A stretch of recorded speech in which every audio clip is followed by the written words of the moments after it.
side. What is the topic that you were going to tell everybody?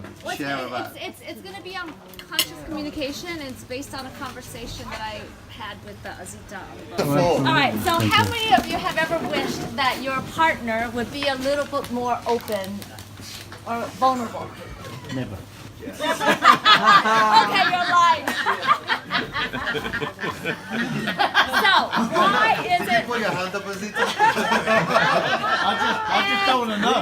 From what I have experienced in my coaching and also in friendships and deep conversations, it is usually, it's more often the male species. But there are women that are also not as vulnerable. So I don't want to generalize to say it's always men.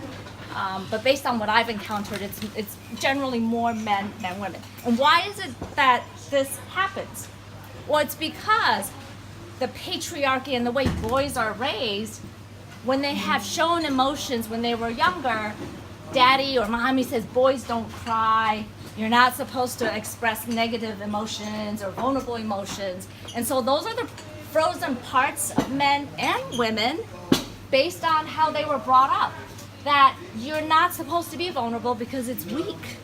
So that those young parts of us get carried on through adulthood and into our relationships.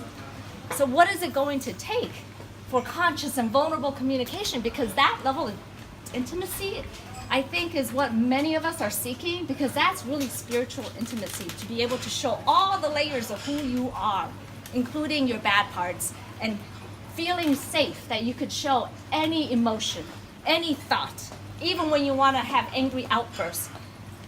But in order to have that kind of communication, both people have to understand that all parts are welcome. And one person usually has to be more of the initiator of opening the doorway for the other person who's not as vulnerable, because you have to show the safety for the other person to open up. And I know through conversations with clients and also with friends that in the way that they approach the communication oftentimes shuts the other person down. So how come you never do this? How come you never, using that you is already putting up a defense. So when you want them to like open things up, you have to start peeling the onion back, the layers of the onion back with yourself first. And when you're feeling disconnected and you want more vulnerability, one of the greatest words, the most powerful words that you could use is, hey honey, I'm feeling disconnected. And see where that lands when you say that. I'm curious. Those are two words that are extremely powerful. So anytime that you want to start vulnerable conversations or see why they're reacting in the way that they are to you, instead of lashing back out at them, use I'm curious. I'm feeling disconnected. I'm feeling disconnected is one methodology, depending on what the situation is. And then another way is I'm curious about, I'm feeling disconnected. Oh yeah, honey? Yeah, I'm really curious about what's going on with you. I don't know if it's because I'm afraid. You know, there's a part of me, those 5 words are also another powerful communication words. There's a part of me that's really even afraid to have this conversation with you. Is it possible? Is it possible that we make time for us to go a little deeper? Because I really want deeper connection with you. And maybe I have had parts of me that have come up that didn't make you feel safe for us to be deeply connected. And I want to work on what it is that you and I both need to do in order to share more parts of who we are. Because I want to get to know you better. And I want to hold space for your vulnerabilities. And I know that I have not been the best in receiving vulnerabilities. Because I know that last week when you did this, and that, I reacted instead of step back. And I wasn't curious. So you may have gotten defensive. And I just want to apologize, and I want to try to make this right. Are you open to this? Yes, definitely. Is this making sense? Yeah. You guys? If you want more role plays and the framework of how to have this kind of conversation, I have a YouTube channel in collaboration with a Harvard-trained psychiatrist.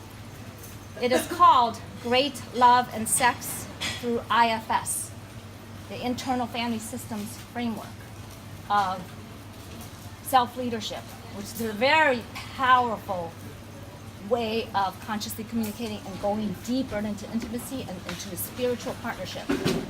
And we have about, 25 YouTube episodes loaded up, and we have even practiced, showed the audience how to even have conscious communication in the bedroom about the type of sex that you want for that night.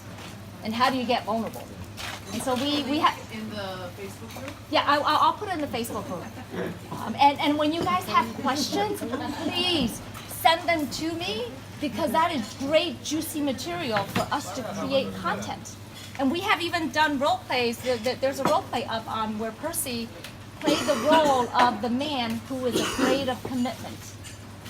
And I coached him through, okay, let's see what this fear of commitment is all about. And we found a 6-year-old part of him that was actually the driver of why he couldn't step fully into a relationship.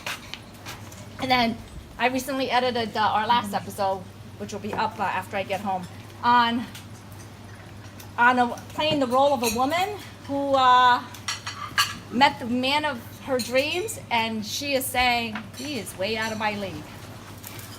And he takes me through the layers underneath that are causing those voices and what I needed to do in order to not have that feeling that he's out of my league.